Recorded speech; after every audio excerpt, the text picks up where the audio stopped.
On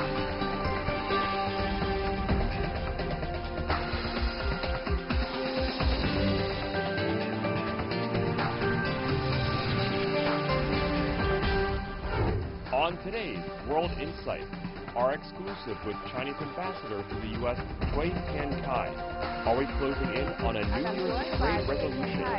Of course, we always have problems and issues. So I think that the best way to celebrate is to confront the challenges and build an even stronger and longer-lasting relationship. And with 2019 coming to a close, what has China gone through over the year? How does the world perceive China now, and how can China better communicate with the rest of the world?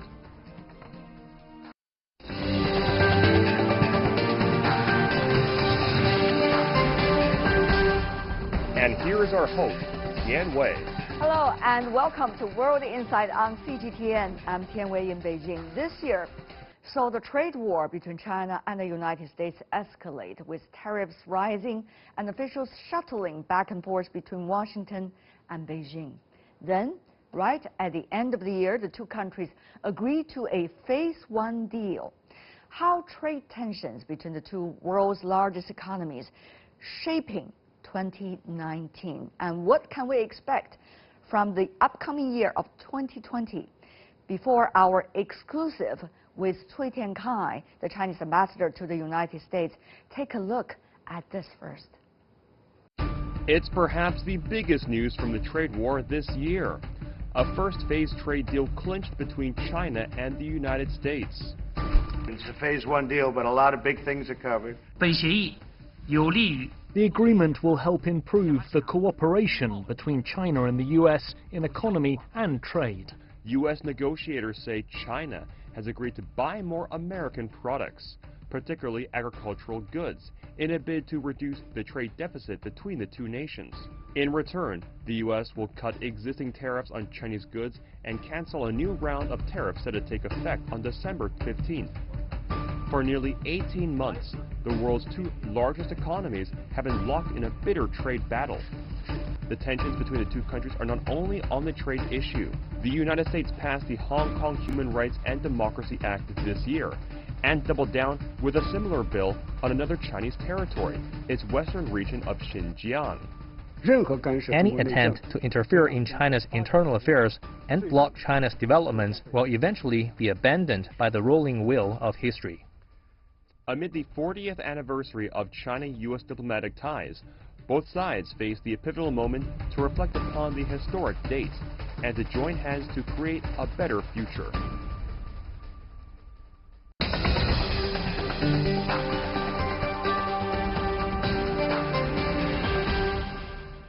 And I'm joined by CUI TIANKAI, the Chinese ambassador to the United States. Ambassador Cui, welcome to CGTN. Hello, Tian Wei. It's so nice to talk to you again. What a pleasure to see you, sir. First of all, 2019, 40th anniversary of China-U.S. relations, and yet this year we've seen a bumpy ride, not necessarily a collective celebration. What do you make of the past year? Well, as you said, the year 2019 marks the 40th anniversary of diplomatic relations between China and the United States. And over the past 4 decades, we have had great achievements in our relations, which has had a major, powerful impact and very positive impact on global peace and prosperity. Of course, we always have problems and issues. So I think that the best way to celebrate is to confront the challenges and build an even stronger and longer-lasting relationship. It's agreed also by the two presidents from China and United States: cooperation, coordination, stability. But that consensus, some suggest, has not been necessarily implemented very well, at least from the Washington side. What is your take as China's ambassador to that city?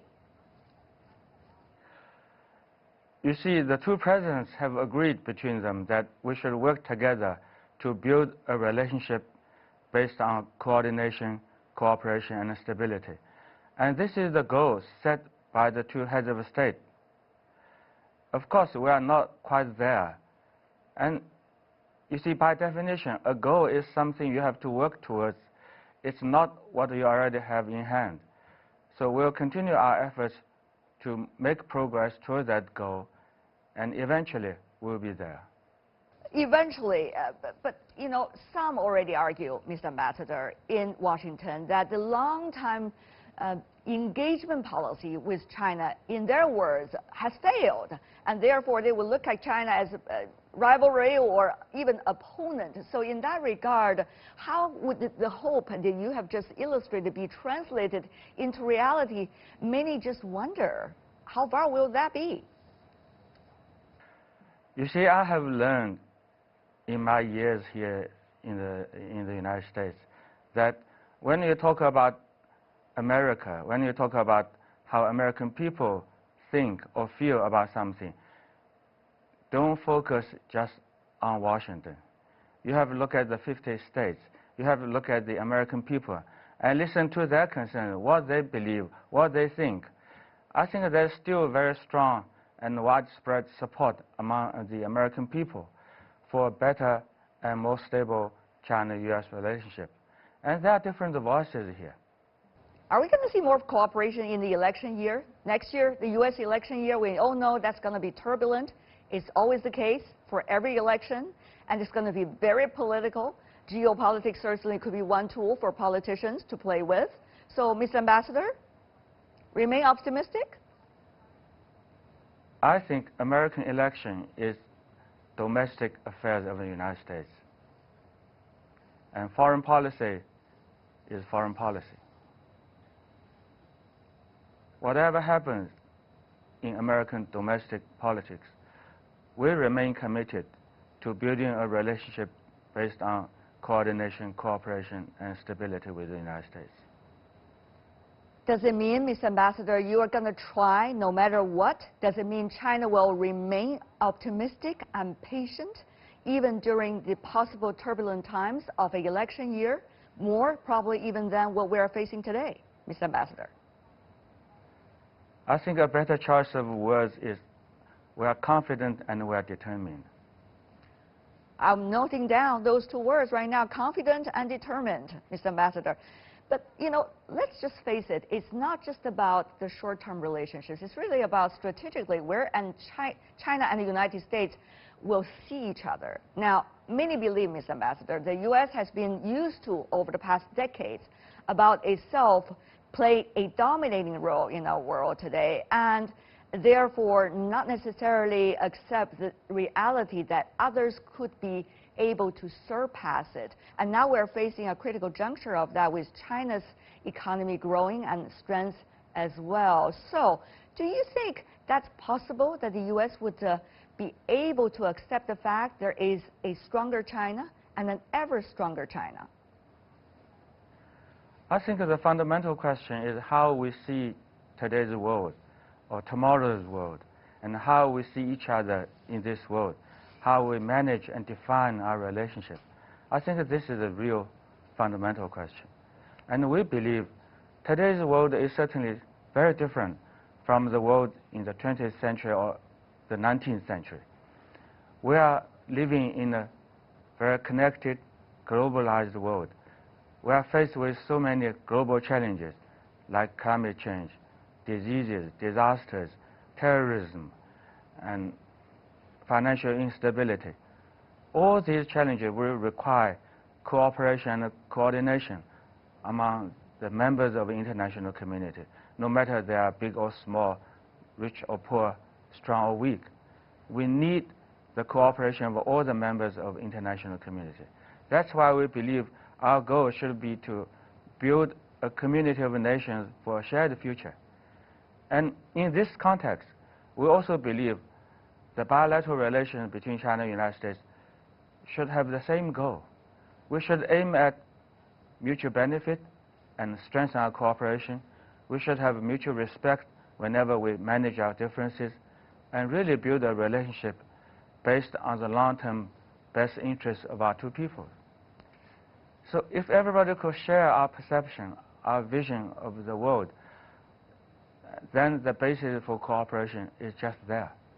Washington has been criticizing China on the issue of Hong Kong, Tibet, Xinjiang, and probably the list goes on, you know, accusing China of so-called violating human rights, democracy, and freedom. But exactly what's the real essence of all of these accusations, do you think, Mr. Ambassador, from inside Washington?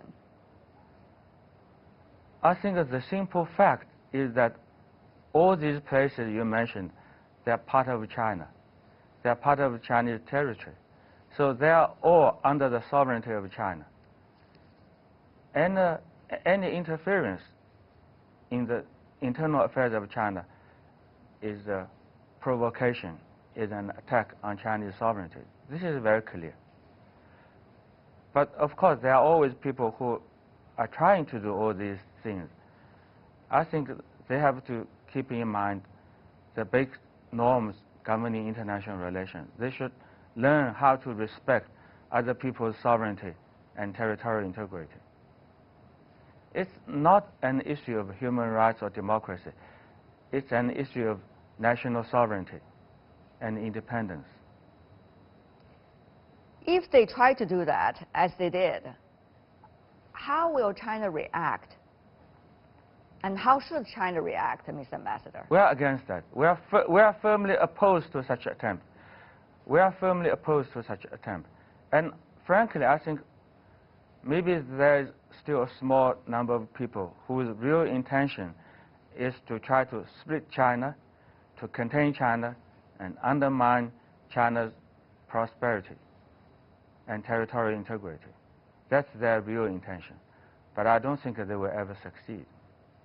When the local elections taking place in Taiwan, and likely there's going to be more discussions, if not debates, about relations with the mainland. And certainly the U.S. Are going to play a role in these kinds of debates as tradition goes. So what does that mean to your job as the ambassador to the United States? I think we have to make a very clear distinction. Local election in Taiwan is local election in Taiwan province of China. As far as the United States is concerned, the U.S. has made commitments to one China policy in 3 joint communiques between China and the United States. And I just hope they will honor their commitment. What is China's bottom line, on the other hand, Mr. Ambassador? Many would ask from different parts of the world in this regard. This is one China principle. What does that mean? Well, the meaning is very clear. There is only one China in the world. Both Taiwan and the mainland of China are part of China. And right. China's sovereignty and territorial integrity should not be violated. Okay. I think that message is loud and clear. Let me ask you also about trade, Mr. Ambassador. With the announcement of achievement of the first phase agreement, people are expecting, when and who are going to sign that first phase agreement? Any latest to update us, Mr. Ambassador? I think that the 2 teams are working very closely on all the arrangements for this agreement. And I think it will be announced in good time. I see. All right.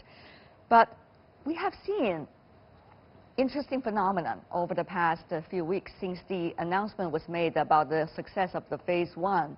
The U.S. side apparently has been very upbeat and also spreading the message of numbers and contents of this phase 1 agreement. Well, the Chinese side tends to be more sketchy and speaking generally. How should we read this interesting comparison, Mr. Ambassador? Maybe people have different styles, but the fact is very clear that trade relations between the 2 countries should be for mutual benefit. And this has been the case for the last few decades. Bilateral trade has grown so significantly, and both economies have benefited from this growing trade between them. And any issues should be solved on the basis of equality and mutual respect, and should aim at more mutual benefit. And I think this is exactly what the 2 teams have been doing over the last couple of years. And we should express our appreciation to them for concluding this phase 1 deal. Even before it was being signed, people are already concerned whether phase 1 will be thoroughly implemented given some of the earlier practices by certain parties. What do you think, Ms. Ambassador? Well, as far as we are concerned, we always honor our commitment. We will always implement what we promise. There's no problem about that. Of course, we certainly hope that any agreement between the two sides will be implemented effectively. And if there's any differences, any problems, the two sides should work closely together to solve them. I know you've been accompanying the Chinese delegation to the negotiations every time, and you are always sitting there in the room or outside the room trying to support the team. What was the most difficult time, the most challenging time, and certainly the happiest moment for you, Mr. Ambassador? Well, I'm always very happy to see people coming from Beijing to Washington, D.C. Although I may not be sitting at the negotiating table most of the time, but still, I'm doing my best to support them. I see. Let me ask you also about the next step. Phase 1, once being signed, there's likely to be naturally phase 2. However, some suggest phase 2 could be even more challenging because of the issues it's likely to deal with. Ms. Ambassador, give us some thoughts about what's likely to be happening with phase 2. How much confidence do you have and the Chinese side has? I think we have full confidence in our negotiators. So let the two teams do their job. And still, they are under the guidance of the two presidents. And they are working in the interests of both countries. So let's wish them great success. We see over the past few years, the unilateralism seems to be the trend Washington is following, at least for now, and withdrawing from international treaties and also not supporting the operation of existing international and multilateral mechanisms such as that of WTO. So what would that mean for China when the U.S. Multilateral approach is pretty much reduced? What does that mean bilaterally and also for you as the ambassador to the U.S.? I think every country can make its own decisions on its foreign policy. But as far as China is concerned, we remain firmly committed to multilateral cooperation. We remain firmly committed to the Charter of the United Nations, to the international system with the UN as the center. China will continue to be a very strong supporter of the United Nations, of multilateralism. Mr. Ambassador, there's a lot of talk about China in the world. Every day, every headline almost. However, some suggest there is a communication problem, to say the least. So what do you think? What kind of advice would you provide as a seasoned diplomat from China for China to communicate with the rest of the world and for the rest of the world, particularly some parties, to understand the realities of the real China? I think it's always a challenge for different cultures, civilizations, different countries, nations to have sufficient communication and mutual understanding. This is always challenging. This is never easy. But as far as China is concerned, China is just there. We are open. We welcome all friends from other parts of the world. We are ready to work with them. We seek friendship and partnership with other countries. And of course, China is changing. China is growing and developing, and China is aiming at a better future for everybody. So if people could just come to China and see for themselves what is happening in China, I don't think it's that difficult to understand today's China and the real intentions, the foreign policy of China. I don't think it's that difficult, as long as people are willing to base themselves on the facts, or to use our favorite term, to seek truth from facts. Mm-hmm. Of course, we have to do maybe a better job. We have to do a better job in communicating with other countries, in presenting the China story to the world. We still have to do a better job. But at the same time, for others, frankly, I think they also have to have the willingness to appreciate, to understand the real China. People should get rid of their possible bias or prejudice. People should be open-minded. If they have this kind of openness, it will not be difficult for them to understand China. You see, so many Americans have visited China. Some of them are working, living, or studying in China. And they have made friends, a lot of friends with the Chinese people. And they are having a good time in China. So I don't think it's so difficult for them. But at the same time, there are always maybe a small number of people who are so misled by their own bias or prejudice.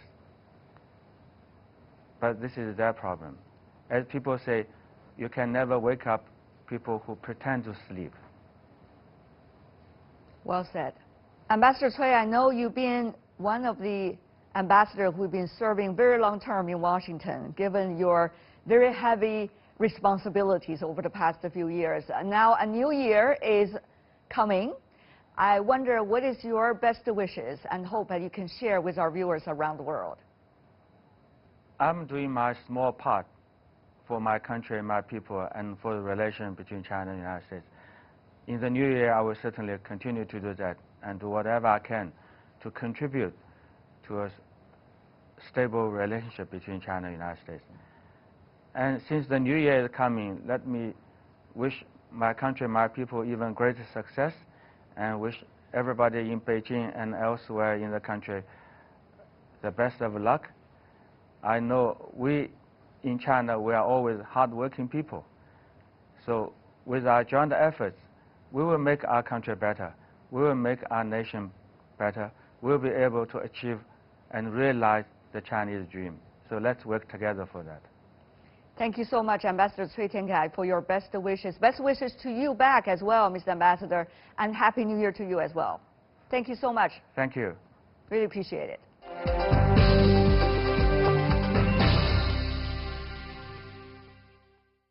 And you're watching World Insight. Still to come on our program. The year 2019 has come to an end. What has China gone through over the year? How does the world perceive China now? And how can China better communicate with the rest of the world? A big topic, but a great discussion. Discussion right after this break.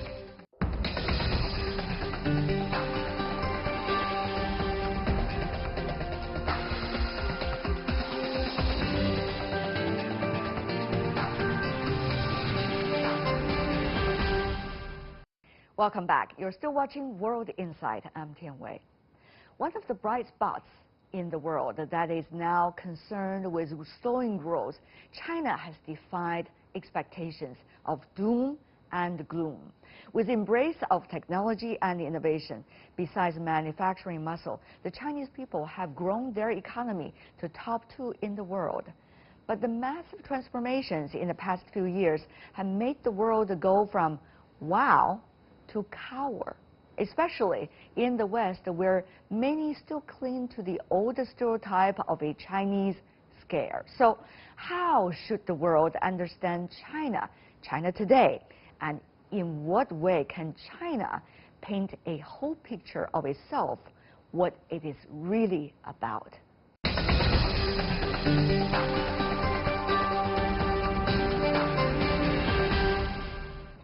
So how to communicate better between China and the rest of the world? We are joined in our studio by 3 gentlemen. Wang Hui, professor of the Tsinghua Institute for Advanced Studies in Humanities and Social Sciences. What a pleasure, sir, to see you today.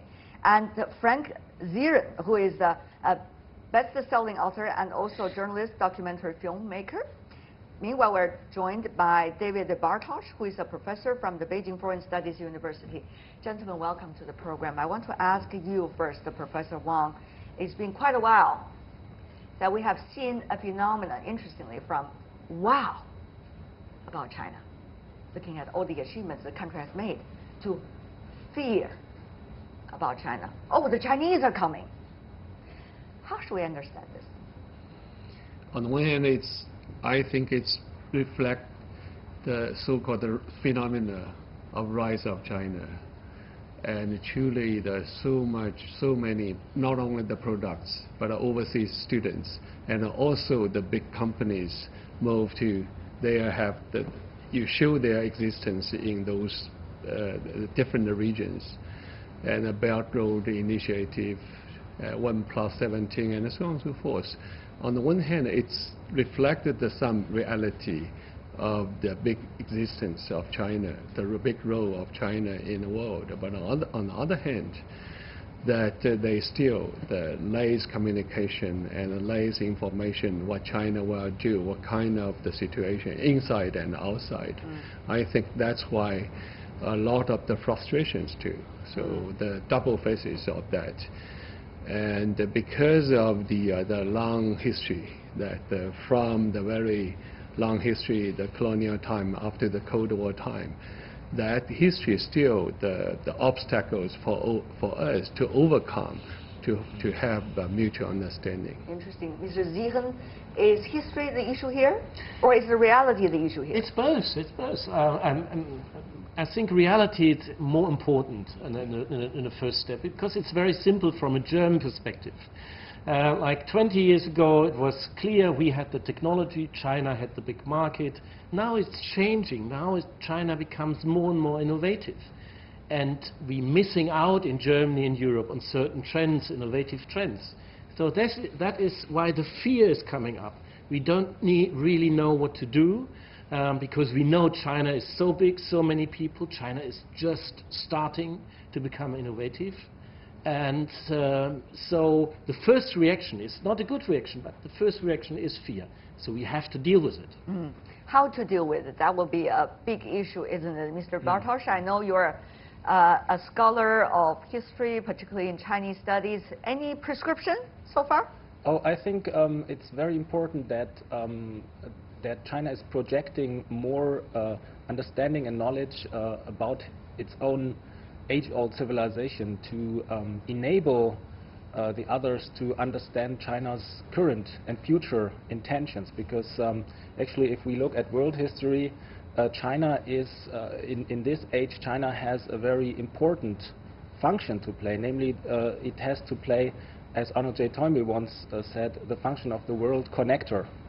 And in this context, we face the problem that there is a lack of knowledge. For example, in Germany, there's clearly a lack of understanding, and there are wrong perceptions due to the interpretation of the development through an outdated form of consciousness. Yes, there is a lack of understanding on one side. On the other side, there's also a lack of explaining itself. I think China has not a very long and strong tradition to explain itself to the world. It's just beginning with One Belt, One Road initiative. Before, China was more concentrated on itself. Now it needs to explain itself in a way that the others understanding it. And that's quite difficult. You know, when we talk about China, it's certainly a very complicated issue, isn't it? I mean, to say the least, right? You know better than I do. But at least there are two things that we need to figure out, Professor Wang. Is it about the traditional China, the Chinese way of thinking things, the Chinese manner, the Chinese history, or is it about China today? Meaning contemporary China, which needs more explanation from your perspective, which is even more important? Now I think that the more about the modern and the contemporary. Because of course the traditional China and also its tradition, it's very relevant and important. Without the understanding of long history of China, it's very difficult to understand the reality. But that has transformed through the whole 20th century and now the 21st century. These truly beyond the most of people's expectation, not only for the foreigners, but also for Chinese. So we need to do some reinterpretation of ourselves and explain it to the world. But on the other hand, to understand other is always related to the self-understanding. For European countries and for Germany, I think that a lot of the frustrations about the new contradictions within Germany. Sometimes I feel that you can also see some shadows of the self-contradiction over to the image from outside. Give me one example or two. It's actually a lack of being able to change perspective. For example, if you talk about a topic like data security, we in Germany, we had the Third Reich, we had GDR, there was a misuse of data. In China, people more see it from the perspective of having data to become more transparent, to have a better order. It's a different history. And we need to sit together and to talk about it, to exchange our points of view, and probably we can find in either perspective some aspects we can learn about each other. Okay, here's another issue, Professor Wang, and Frank, if I could be really frank here, that is, there is some who believe these days the difficulties of communication. The matter is whether you can wake up someone who pretend to sleep. In other words, whether want to listen or not. I guess it comes both ways, in a way. So I want to, at least both of you, to solve this problem for a moment. It's not about sleeping. It's about hibernating? No, it's about different perspectives and different values and different histories. And suddenly these histories are clashing in a kind of a way. Exactly. Because in the last 500 years it was easy. The West was able to set the rules, and that's it. Now we are merging into different times, into a multipolarian world order, and it means that other views are going to become or are already more important. And great, diverse perspective, but at the same time you mentioned one factor important, speed. Now we are seeing a huge speeding up of the speed and the need for communication. We are not prepared well for understand each other because of it's really the acceleration of the change. And a lot of things we are, for example, technological innovation, what will lead us to eventually what's the future. And also a lot of the geopolitical transformation is also very important. All at the same time. All at the same time. One layer after another, also, adding up. We also eventually, I think that the things, especially not only the 400 years, but since 19th century, that this is the first time non-Western countries suddenly occupied a certain position in the global history. In that sense, both Chinese or other countries need to rethink about the global order, what's all this order. But what you have mentioned, Professor, is interesting because I want to go to Mr. Bartosz also about that. That is, when you say for the very first time a so-called non-Western country now becoming closer to the center of the stage, what are you referring to? I would say this is it. You already said that everything comes together. This is it. It's everything coming together, and I think this poses us with all these problems, and we have to evolve our thinking. We have to create new concepts. For example, I want to get away from the terms like soft power or hard power. I think to understand China, we have to have a new term. I would call it harmonic power. Harmonic power means that we bring together the different elements of different world civilizations, different cultures, and we sort out what is still useful for us as a world community. You could have one terminology or another terminology. It doesn't matter. But what is really the real essence here? It's very important to understand, for example, that we in Germany or in Europe, we have a certain history, and we have certain experiences, and out of these experiences, we developed certain values, and even if we like to change them, we can't really change them because it's our experience. And the same is happening with China. China has its historical experience as well. So therefore, I wouldn't distinguish between the present and the history because it's all in one. It's like in a... and it has a lot to do not only with the essence of it, but also with the narrative of it, isn't it, Professor Wang? Yes, I think so. Partly because we, for example, in Germany, you have the Oriental studies before. It's a long history for perceiving China in such way. But modern China, how to describe it, is still the big issue. Yes. And also, I feel that on the one hand, we feel a lot of the common challenges, both in Germany and also the contradiction, the conflicts in your country, in China, or other countries. However, when we understand others or interpret others, usually we not involve ourselves or the contradiction within ourselves together to understand that this is a common challenge in the global era. Yes. So that I think that how can we develop a new perspective, not only from the singular perspective from Germany, France, China, or others, but also together. It's inevitable, but on the other hand, we need to a global perspective it's even difficult to see in that. Europe. We're struggling in Sure, Europe of course. to find a common ground. And I think we also have to think about the term heritage in a new way, because heritage is not just something to be put in an archive, but what you said is actually we have to work with the heritage to create something new, to use the heritage to be inspired, to use all the work of genius in China and other parts of the world. I mean, you thinkers have all expressed themselves. Allow me to also express myself a little bit. I'm a journalist, so I have a lot of agenda on my table every day. These are the headlines you have to deal with, right? Yes. But then you also have things much more behind it, which is the overall huge background. So easy to do it black and white. And the audience, some of them could love it. But it's not the real thing. We all know that. You could simply say, I understand what you're doing and why you're doing it, but I would do it in a different way. Yes, that would be a start to talk to each other. Exactly. So whether we can do it in a different way, whether we are trying to do it in a different way, or we refer to our old old tools to deal with the new things, which of course wouldn't work. So Professor Wang, I know you're a cultural study expert. You've been doing research about Tibet, Xinjiang, and you name it, many of the controversial issues that the international media put at the headlines. So tell me about, what do you think is the best way to communicate, even as a scholar?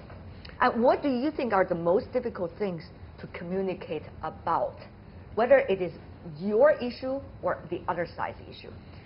I think, for me, most of discussion not in the media, but it's even difficult in the academic discussion because the people only sometimes show their positions, not to analyze the facts or what's going on there and here and there, and especially they have no the linkage between the issues in, for example, in your country and in our countries. What's the common challenges for that? Give a certain space to analyze the situation. That's, I think, the most important way. But you know, the Western side is not like an iron board. The Chinese side also have different opinions as well. So how can we communicate about the sophistications and the sophisticated realities as well? Professor Wang, and then I go to Mr. Bartosz. Please, Professor. I think there's a first word, search the truth from the facts. Still, I think the basic approach. The first of all, we need to know what's going on. Then we can make the basic judgments for, and also then analyze. Second, I think that we talk about the Western media, Chinese media, though we talk about even different visions from each other, different societies. But I think we also need to learn more from other countries, especially like Islamic countries, African countries, Latin American countries. At least I know that there were different visions from the Western media. Well. So that's why. So for that, and also you can find the more commonalities, common challenges, and a crisis together. We find that way. So in that sense, I think for not only mutual but multilateral understanding. Not necessarily to overcome the contradiction, the conflicts, but still we can have a more sophisticated understanding of the situation. Great said. Great said. Mr. Bartosz, shall we go to the other one and come back? Please, Bartosz. I would also very much agree with what you have said, and I would say we have to try to find a way to develop methods to make our differences complementary. Yeah. So to build a world system where we accept the differences, because the difference at the same time is the connecting element. It's dialectically speaking, it's also the unity, the unifying element. It's that which provides us with plurality, with all the beautiful culture that we see, all the different thoughts, and the different thoughts, the different perspectives are the treasury of humanity. Let's not have a fact-free discussion. No, and I mean, rather a discussion with the real facts. Before we go, final words from you. I want to say, I think these the problems that you mentioned, they are more kind of like the birth pangs of a new consciousness which is emerging, a multi-perspective consciousness, and we have to accept them for what it is. I love that. Yeah, half empty or half full. Certainly, Professor Bartosz is saying half full there. It's and a very Fred, good idea. Final words. But it sounds a bit too easy for me. It's we don't have to underestimate it. No, how complicated it is. Sure, even if I discuss with my wife, she has her facts, I have my facts. And we have to find a way to get along. French and Germans have to find a way to get along. That's right. Shenzhen people and Beijing people.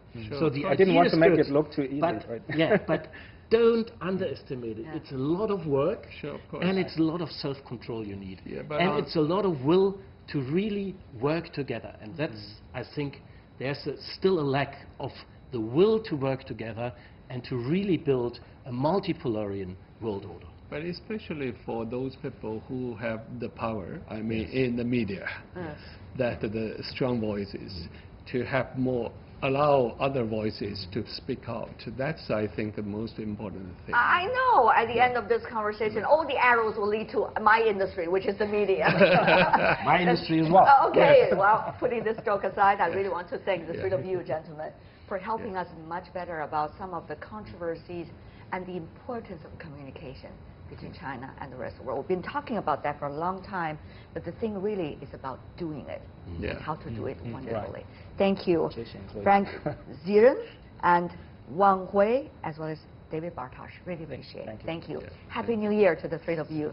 Thank you. Likewise. And that is all the time we have for today. If you'd like to see more, try to find us World Insight CGTN into your search engine, or check out our YouTube channel. You can also follow us on Twitter, Facebook. From me, Tianwei, and everyone on the World Insight team, thanks for watching. And tune in again tomorrow for our World Insight year-end special, Braving Uncertainty. Bye for now.